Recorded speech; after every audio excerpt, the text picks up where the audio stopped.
Hello and welcome to the Revenue Advisors YouTube channel. Today we will be talking about credit card interest and how it can hurt you. So you may have seen that this video was recorded previously, but now that we have upgraded some equipment, I wanted to re-record and hopefully give you a better experience.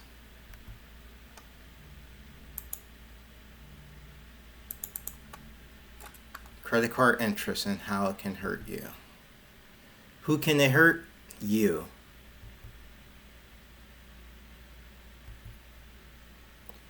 What is it, or what do we need to do? We need to understand credit card interest. When? Now. Yesterday, if possible. How?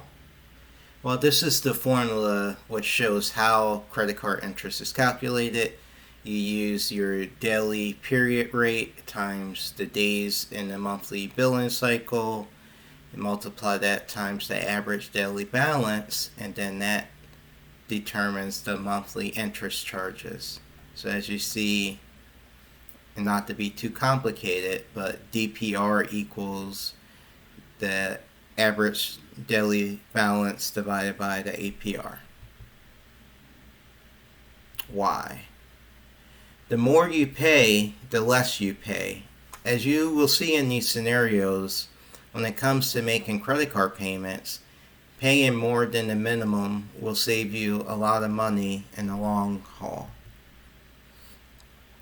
Let's take, for example, a credit card with a 29.99% interest rate. These types of cards would typically be a store card. For all of these scenarios, there will be a starting balance of 5%. So in this scenario, you owe $5,000. You're making the minimum payment set at 3%, which is a typical minimum payment. So with that, it will take you 532 months, which is over 44 years, to pay it off. The total amount interest paid would be $23,000, and so altogether you would have paid $28,000. If you pay $150 a month, which would be 3% basically of the first month, but always pay $150 a month without adding anything to the balance, it would take you a little over 6 years, and you would have paid almost $6,000 in interest. If you paid $200 each month, you would pay it off in 40 months and would cost around $2,900 in interest. If you paid $300 a month, it would cost you $1,549 in interest, and you would pay it off in less than 2 years. And if you paid $500 a month with this 29.99% APR, you would pay it off in a year while paying $826 in interest. So this is the type of card you definitely don't want to keep a high balance on, and you would want to make larger payments to get the balance down. And the reason why it takes so long to pay it off with the minimum payment, if you have it set to this number, it will always pay 3% of whatever that monthly balance is. So each month you will be paying slightly less than the month before, but it won't get you to where the whole thing's paid off. 21.99%, it would take you 249 months to pay off, which is a little less than 21 years. You would pay a total of $7,300 in interest, and total pay $12,351. And in this scenario, with this 21.99% APR, if you paid $150 a month, you see it's $2,800 in interest paid, and it would take 52 months. $200 reduces the interest paid to $1,750. $300, you would pay $1,000 in interest over the 21 months. And if you pay $500 a month, you would pay it off in 12 months. But you see the difference between the 29% APR and this one.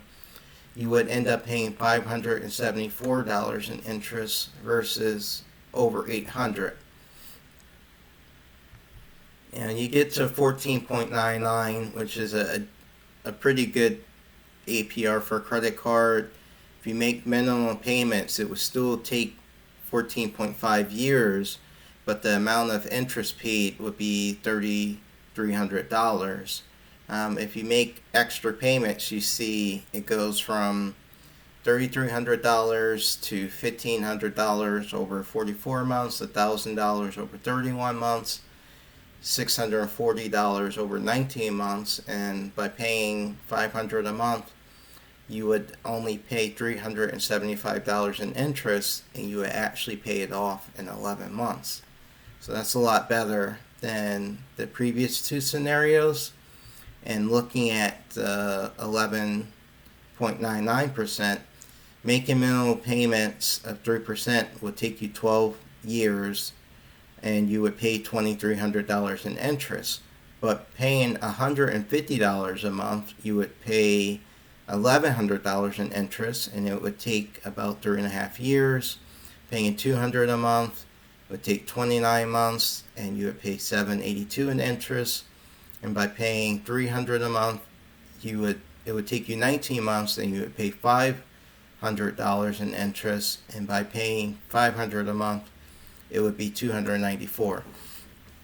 So, the reason I wanted to put this together is it's important to both know the power of the APR and how much interest it will rack up, and how to also know how making increased payments will benefit you in the long run.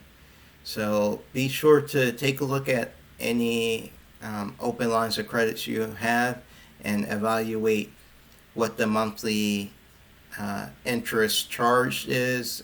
Make sure you check out the APR, and then if you can afford to pay down anything extra each month, you should do so. So if you like this video and this content, please be sure to give the video a like and subscribe to the channel. Thank you. Have a wonderful day.